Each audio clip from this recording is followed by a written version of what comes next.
अस्सलाम वालेकुम and welcome back to another vlog. I hope कि आप सब ठीक होंगे, खुश होंगे और मज़े में होंगे। अल्हम्दुलिल्लाह मैं भी बिल्कुल ठीक हूँ। आज सुबह बाहर से नाश्ता मंगवाया था क्योंकि मौसम इतना अच्छा जा रहा है ना कि दिल करता है कि आप बाहर के नाश्ते मंगवाएं, चाहे नान चने हो, हलवा पूड़ी हो, और वो आप खाएं। तो यहाँ पे हम भी नाश्ता मंगवा के इंजॉय कर रहे थे और साथ में अरहम भी। क्या खा रहे हो? मज़े क्या? मज़े क्या? मज़े क्या? कितने मज़े का है? चलो खा लो, बस बाकी अंदर चल के खाएंगे। ओके चलो। थैंक यू मेरा बेटा। चलो उतरो नीचे, नाश्ता करें चल के। तो अभी नाश्ते के साथ साथ यहाँ चाय भी रेडी हो चुकी है। गरम गरम नाश्ता था, मैंने कहा साथ गरम गरम चाय। अच्छा, मुझे किसी ने कहा था, मैं अब नाम मेंशन नहीं करूँगी, लेकिन मुझे किसी ने कहा था कि डेली नाश्ता दिखाना, डेली की सेम रूटीन दिखाना। भाई डेली बेसिस पे यही घर के काम होते हैं, सेम टू सेम ऐसे ही चलते हैं। तो अब क्या किया जाए, आप लोग कहते हैं कि डेली व्लॉग्स डालो, तो डेली व्लॉग्स में फिर इसी टाइप की चीज़ें होती हैं। थोड़ी बहुत चेंजिंग आती है पर क्या करें, बाकी सारी रूटीन तो वही होती है। नाश्ता करना है, आपने खाना करना है, बाकी सब चीज़ें। खैर यहाँ पे ना मैं रूम में आई थी क्योंकि ना मैंने ना कबर्ड सेट करनी थी। अलियान ने बुरा हाल कर दिया कबर्ड का। मुझे आदत है कि मैं ना कपड़े बिल्कुल सेट करके रखती हूँ। इस तरह से ना मुझे बिल्कुल नहीं पसंद है कि आप कबर्ड्स खोले और कपड़े मुंह पे आ रहे होते हैं। तो मेरी कबर्ड्स ना हमेशा मेंटेन रहती हैं ताकि आपको कपड़े देखने में, ढूंढने में आसानी हो। पर कुछ दिनों से मैंने अलियान की ड्यूटी लगाई हुई थी कि ना, ताकि बच्चे भी काम किया करें, उनको भी घर में काम करने की आदत हो, कि अलियान आप अपने कपड़े खुद निकाला करो, भाई के कपड़े खुद निकाला करो। और अरहम ना बार बार अपने शॉर्ट्स वगैरह गंदी कर देता है क्योंकि उसको वॉशरूम ट्रेनिंग करवा रही हूँ, तो उसकी भी ना जाके वही निकालता है। तो वो बस ढूंढने ढूंढने के चक्कर में ना उसने कबर्ड का ये हाल कर दिया। तो मैं अब पछता रही थी कि मैंने क्यों उसके ऊपर जिम्मेदारी डाली थी कि ये देखो ना क्या किया उसने। और ये काम आपकी डेली रूटीन में ऐसे होते हैं कि आप नहीं कर पाते हो, इनके लिए आपको सेपरेट टाइम निकालना पड़ता है, और वो टाइम कल कल करते करते ना काफ़ी आगे दिनों में पड़ जाता है। तो मैंने कहा आज थोड़ा सा फ्री थी तो ये कर लूँ, देखें कपड़ों की पहाड़ी कैसे बन गई है। तो अलियान को मैंने साथ बिठाया हुआ था। मैंने कहा बेटा आप मेरे साथ हेल्प करो, साथ साथ मैं ना यहाँ कपड़े तय करके रखूँगी, तो आपने उनके जो साथ के कपड़े होंगे ना जो मैचिंग होते हैं, मैं शर्ट अगर मुझे मिल जाएगी तो आप उसकी शॉर्ट वगैरह मुझे ढूंढ के दो। काम आपने ख़राब किया तो साथ मम्मा की हेल्प भी करवाओ। तो मेरे साथ बैठा हुआ था, साथ साथ हेल्प कर रहा था, क्योंकि टाइम लग जाना था इसके अंदर भी। 1 घंटा तो कहीं नहीं गया, क्योंकि बच्चों के ना छोटे छोटे गर्मियों के कपड़े होते हैं, हाफ स्लीव शर्ट्स होती हैं, शॉर्ट्स होती हैं, उनको इतने कपड़ों के ढेर में से ढूंढना ज़रा मुश्किल होता है। तो उसको साथ बिठाया हुआ था कि मेरी हेल्प कर दो। तो इतनी देर ना पता बैठ के भी काम नहीं होता, क्या बैठे रहो एक ही काम में लगे रहो। खैर टाइम लगा, लेकिन कबर्ड सेट हो गई थी तो सुकून हो गया था। यहाँ पे मैंने इस साइड पे अलियान के कपड़े रखे हैं, इस साइड पे अरहम के। बच्चों के लिए मैंने कबर्ड लेनी है नहीं, जब कभी लूँगी ना तो फिर उसको प्रॉपर तरीके से सेट करूँगी।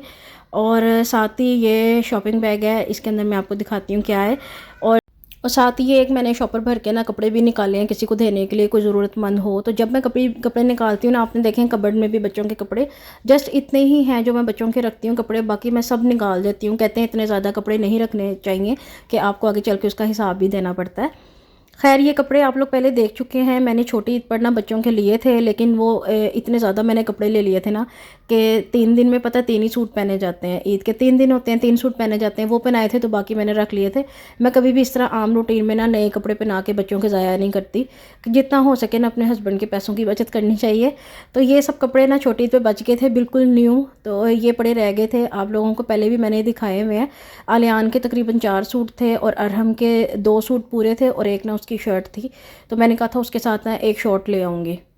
तो इस तरह से कपड़े पूरे हो गए हैं। मैंने कहा था चलो अब बड़ी ईद पर यही पहन लेंगे, मुझे नई सिरे से ना शॉपिंग नहीं करनी पड़ेगी। तो चलो जी, इतना बर्डन भी नहीं मैंने हस्बैंड पे डालना। तो अरहम का एक ये ब्लू कलर का सूट था, एक ये फुटबॉल वाला सूट था, इसके साथ ये शॉर्ट थी, और एक ये सिंपल एक शर्ट थी। इसके साथ मैंने कहा था कोई जीन्स की छोटी शॉर्ट मिलेगी ना तो वो मैं ले आऊँगी, नहीं तो पेंट के साथ भी पहन सकता अगर ज़्यादा गर्मी ना हुई तो। और साथ मैंने मेरा भी ना ये एक सूट पड़ा हुआ रह गया था, सफ़ायर का ये ड्रेस लिया था, बहुत ही प्यारा।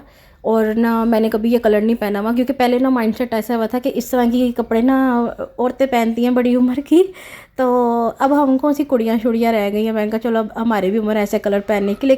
लेकिन इसमें ना ये जो पर्पल कलर आ रहा है ना डार्क सा, इससे ना कह लो एक सूट की शो ज़रा बढ़ जाती है ना, वो बढ़ गई थी। तो मुझे बहुत ही खूबसूरत और एक डिसेंट सा ड्रेस लग रहा था, इस वजह से मैंने ये परचेज़ किया था। मैंने कहा अब इसको ना मैं शिलिंग करूँगी पानी में डाल के, उसके बाद बाजार जाएंगे तो उसके साथ लेसेस वगैरह लेकर आएंगे।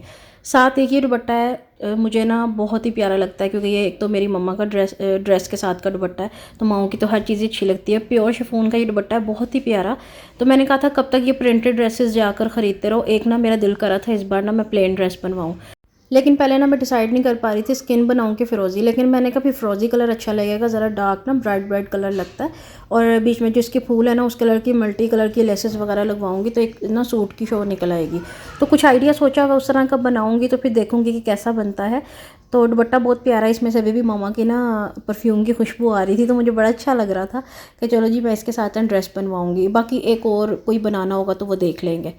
तो यहाँ पे ना मैं सारे काम करके फ्री हुई थी, तो हस्बैंड ने आवाज़ दी, उन्होंने कहा मुझे भूख लग रही है, तो मैंने कहा चलो ना मिल्क शेक बना देती हूँ, क्योंकि ये बनाना भी पड़े हुए थे। बच्चे मेरे खाते हैं बनाना जो बिल्कुल साफ़ सुथरे हों, कहीं से भी गले हुए ना हो इस तरह के ना। तो मैंने कहा जो पड़े हुए हैं ज़ाया थोड़ी करने, तो उसको मिल्क शेक में डाल लेते हैं। और साथ ही ये मैंगो लेकर आए थे, बिल्कुल टेस्टलेस, कसम से टेस्टलेस, ज़रा सा भी टेस्ट नहीं था मैंगोज़ का।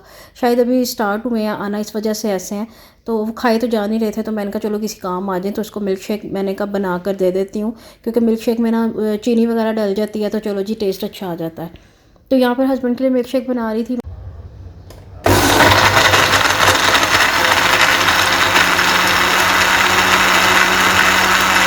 तो अभी मैंने सोचा थोड़ी आपको ग्राइंडर की आवाज़ भी सुनाई जाए कि कितनी तेज़ आती है। खैर मिल्क शेक बन के रेडी हो चुका है, बहुत ही यम्मी बना था। यम्मी मुझे इसलिए लगता है क्योंकि मुझे ना मैंगो और बनाना का ना एक साथ जो मिल्क शेक बनता है ना वो अच्छा लगता है। सिंपल सिंपल जो बनते हैं ना, अलग अलग बनता है मैंगो का या बनाना का, मुझे उस तरह से नहीं पसंद, तो इस तरह से ना मज़े का बन जाता है। खैर ये फ्री हुई थी तो ना आलियान ना ज़िद करके अपने पापा के साथ जाके ना ये रिंग्स लेकर आया था बनाने के लिए, क्योंकि ना काफ़ी दिन हो गए इनको, मैंने ना ये गली में पापड़ वाला आता है ना वो खाने से मना किया हुआ है। तो मेरे बच्चों का बड़ा दिल करता है वो खाने को, मैंने कहा बिल्कुल भी नहीं खाने, पता नहीं किस तरह के ऑयल में बनते हैं। तो अभी देखें कढ़ाई का भी मेरा बुरे हाल हो गया है, पता नहीं क्यों सरसों का तेल यूज़ कर रहे हैं, वैसे ही उसका सरसों का तेल का कलर डार्क होता है, कुछ वो कढ़ाई में पक के ना और अजीब सा हो जाता है, ऐसा लगता है पता नहीं कितना गंदा तेल यूज़ कर रहे हैं। खैर डाला तो मैंने अभी था, उसका कलर ही ऐसा, अब क्या कर सकते हैं। लेकिन फ्राई के लिए ना करने के लिए ठीक है, बच्चों के लिए सरसों का तेल ही होना चाहिए। तो अभी उनके लिए मैं रिंग बना रही थी, मैंने कहा घर में ही बना दूंगी, क्योंकि 2-3 दिन का इनको शौक़ होता है कि बस खाने हैं, उसके बाद ये भूल जाते हैं। तो मैंने कहा 2-3 दिन इनको बना के दे देती हूँ, अगर भूख होगी तो शायद देखूँगी, शायद ना साथ फ्राइज़ वगैरह भी बना दूँ। तो इस तरह की चीज़ें ना घर में ठीक रहती हैं, गली मोहल्ले से लेके बच्चों को नहीं देनी चाहिए। आजकल वैसे ही हो रहा है कि लोग पता नहीं किस तरह से कौन से तेल लेते हैं, किस में पकाते हैं। खैर फिर हो गया था खाने का टाइम, और अभी आज मैं बना रही थी गोभी गोश्त, क्योंकि ना मम्मा की तरफ गई थी तो वहाँ पे ना मैंने खाया था। लास्ट टाइम भी ऐसे हुआ था, मम्मा की तरफ गई थी और मैंने ना वहाँ पे ना वो खाया था शिमला मिर्च कीमा। तो फिर मैंने आके ना नेक्स्ट डे वो पकाया था, कि मुझे ना आसानी हो गई थी, खाने का ना सोचना नहीं पड़ा था, वरना सबसे मुश्किल सवाल दिन का यही होता है, आज पकाना की है, आज पकाना की है, तो वो समझ ही नहीं आती कि क्या पकाना है ना। तो अभी भी कल गए थे वहाँ गोभी गोश्त खाया, बहुत ही मज़े का लगा ना, मेरे हस्बैंड को भी मज़े का लगा। तो मैंने आज उनसे पूछा, मैंने कहा मैं बना लूँ, तो उन्होंने कहा ठीक है ना बना लो। तो खाने की टेंशन ख़त्म हो गई थी, मैंने कहा चलो गोभी गोश्त, क्योंकि हम ना मोस्टली आलू गोभी बनाते हैं तो उसका टेस्ट डिफरेंट आता है, गोभी गोश्त बनाओ ना तो उसका टेस्ट ज़रा डिफरेंट होता है। तो आज फिर मैं गोभी गोश्त ही बना रही थी। गोभी गोश्त का मतलब है कि गोभी चिकन, क्योंकि गोश्त मैं नहीं खाती हूँ इसलिए गोश्त में मैं कोई चीज़ भी नहीं बनाती। कभी गोश्त बनाना हो ना तो हस्बैंड के लिए सेपरेट बनता है। खैर अभी यहाँ पे मसाला भून रही थी। अक्सर लोगों के ना मैंने कमेंट्स देखे हैं कि ये तो बेसिक चीज़ें होती हैं, सबको आती हैं जो आप घर में कुकिंग करती हैं। तो फिर से मैं बताना चाहूँगी पहली बात कि मेरे व्लॉगिंग का चैनल है, तो डेली जो बनेगा वही आपसे शेयर करेंगे, क्योंकि बच्चों के साथ इतनी हिम्मत नहीं होती कि आप अलग से सेपरेट डिशेज़ बना के ट्राई करें। दूसरी चीज़ ये है कि बहुत सारी लड़कियाँ ऐसी हैं, अगर वो मेरे व्लॉग्स देखती हैं जिनको बेसिक खाने भी नहीं बनाने आते हैं, तो उनके लिए ये ठीक है। क्योंकि मैं अपनी मिसाल दूंगी, जब मेरी शादी हुई थी मुझे भी कुछ नहीं बनाना आता था, जस्ट आइडिया था कि इस तरह बनाते हैं। मामा ने कभी मुझसे काम नहीं करवाया था, क्योंकि उनका माइंडसेट ऐसा था कि लड़कियों ने तो सारी ज़िंदगी काम ही करना होता है, तो कम से कम माँ बाप के घर तो वो आराम करें ना। तो मुझे कुछ कुछ आइडिया था। फिर जब शादी हुई तो कभी सास से पूछ लिया कि किस तरह से ये बनाना है, कभी मम्मा को फ़ोन करके पूछ लिया। तो बल्कि मम्मा के साथ तो इतना वो फ़नी सीन होता था ना, वो मुझे बताती इस तरीके से थी कि दालें सब एक जैसी बनती हैं, सब्जियां सब एक तरीके से बनती हैं, और ना मसाले तुम अपने हिसाब से डाल लो। मतलब कि ये खाना बनाने का ना वो तरीका इस तरीके से बताती थी, तो मुझे ना अक्सर गुस्सा चढ़ जाता था, मैं चिढ़ जाती थी कि ये आप किस तरीके से बता रही हैं, जब मुझे आता ही नहीं है तो मैं सब्जियाँ दालें जैसे कैसे बनाऊँ। खैर फिर जब बनाना शुरू किया आस्ता आस्ता माशाल्लाह फिर सभी कुछ आ गया बनाने के लिए। वो कहते हैं ना जो तो सर ते पैंदी है तो सारा कुछ ही आ जाता है, तो बस उस तरीके सब कुछ आ गया। तो इसी तरीके से ये होता है कि अभी ये है कि कह लें कि यूट्यूब ने, चैनल्स वगैरह ने इतनी आसानी कर दी है ना कि आपको अपनी वो माओं को पूछने की ज़रूरत नहीं पड़ती। लोग तो बस वीडियोस खोलते हैं, उसमें देखते हैं खाना किस तरह बना है और बना लेते हैं। हालांकि मेरे हिसाब से यूट्यूब से देखने से बेहतर आप अपनी माओं से ही पूछें, क्योंकि वो पूछने में जो एक थोड़ी सी डांट होती है, थोड़ा सा प्यार होता है ना, जो वो फीलिंग होती है वो ज़्यादा अच्छी होती है। और आपको फिर आगे चल के वो चीज़ याद भी रहती है कि आपने जब पूछा था, वो एक आपकी यादें जुड़ी होती है ना उससे। वरना आप यूट्यूब से देख के कुछ बनाए ना, 2 हफ्ते बाद दोबारा वो बनाना पड़े तो आपको भूल जाता है। लेकिन जब आप अपनी माओ से पूछते हैं ना तो वो चीज़ याद रहती है, क्योंकि उसके साथ आपकी फीलिंग्स होती हैं कि हाँ जी आपने ये पूछा था। तो अच्छी बात है, कोई अगर हमारे चैनल के थ्रू कोई बेसिक चीज़ भी बनाना सीख लेता है तो बहुत अच्छी बात है। सबका तरीका भी अलग अलग होता है। लोग कहते हैं कि हम इस तरीके से बनाते हैं, इन्होंने इस तरीके से बनाया है, आज हम इस तरीके से भी ट्राई कर लेते हैं। तो बस ऐसे ही है, सब कुछ साथ साथ ही चलता है। तो बातों बातों में देखें गोभी भी डल गई है। अब इसमें पानी डालेंगे और इसको 8-10 मिनट के लिए रख देंगे कि गोभी अच्छे तरीके से गल जाए। आज मेरे हस्बैंड बोल रहे थे कि भाई ना मुझे पसंद है गोभी बिल्कुल ना घुली हुई। तो वो कह रहे थे नहीं तुम ना खड़ी खड़ी रखना। मैंने कहा क्यों भाई, उन्होंने कोई सज़ा है? तो कहते हैं कि नहीं ना अच्छी लगती है खड़ी खड़ी, ना बैठी हुई नहीं अच्छी लगती इस तरीके से। मैंने कहा चलो ठीक है, उन्होंने खानी है जैसी वो पसंद करते हैं, आज उसी तरीके से बना लेते हैं। तो मैंने ना बहुत ज़्यादा खड़ी खड़ी रख के बनाई थी, ना ही बहुत ज़्यादा मैश कर दी थी कि बुरी लगे। तो इस तरीके से मैंने ना जो जैसे मीडियम सी होती है उस तरह से रख के बना ली थी। तो अभी तकरीबन 8 से 10 मिनट हो चुके हैं। गोभी प्रॉपर गल चुकी है, लेकिन थोड़ा सा पानी था। मैंने कहा इसको हाई फ्लेम पे ना जल्दी से खुशक कर लेते हैं, क्योंकि अभी भी अगर लो फ्लेम रखी ना तो इसने बिल्कुल ही घुल जाना है। तो ये देखें इस तरह मीडियम सी रख के मैंने बनाई थी। मैंने कहा इस तरह ठीक लग रही हैं। और ना लाल मिर्चें मुझे इतनी ज़्यादा नहीं डालनी पड़ी, क्योंकि सब्ज़ मिर्चें ना आजकल इस तरह से बारीक बारीक आ रही हैं। वो मैंने काट के शुरू में डाली थी ना तो उसी के साथ ना मिर्चें तेज़ हो गई थी। लेकिन मैंने कहा चलो कोई बात नहीं, गोभी भी ना ज़रा करारी करारी अच्छी लगती है। कुछ डिशेज़ होती हैं ना, जैसे गोभी हो गई, मूंगरे हो गए, भिंडियाँ हो गई, ये सब्ज़ियाँ ऐसी होती हैं जो ज़रा ना ज़्यादा मिर्चों में ना अच्छी लगती हैं खाने में ना। तो इस तरह गोभी मैंने प्रॉपर रेडी कर ली थी। अभी सब्ज़ मिर्चें डाली हैं ऊपर से और साथ ही धनिया डालेंगे, जिससे गार्निशिंग बहुत अच्छे तरीके से हो जाती है। अच्छा लगता है खाना जब आपने बनाया हुआ हो। तो बस तकरीबन गोभी रेडी हो चुकी थी। मैंने कहा चलो अच्छा वह खाना रेडी हो गया है, फ्री हो गए हैं। उसके बाद बस अब हम रोटियां पकाएंगे, फिर बच्चों को खिलाने की ड्यूटी और सुलाने की ड्यूटी। यही बस सारा दिन चलता रहता है, काम तो ख़त्म ही नहीं होते आपको पता है। खैर बातों बातों में हमारा खाना भी रेडी हो चुका है और व्लॉग भी मैं यहाँ पर ख़त्म करूँगी। लेकिन आप लोगों ने कहीं भी नहीं जाना है, चैनल को लाइक को सब्सक्राइब किए बगैर और शेयर किए बगैर और मेरी वीडियो पे कमेंट किए बगैर। कमेंट्स लाजमी किया करें, आपको मैं हर बार बोलती हूँ कि इससे हमें मोटिवेशन मिलती है कि हम अच्छा काम कर रहे हैं कि नहीं कर रहे।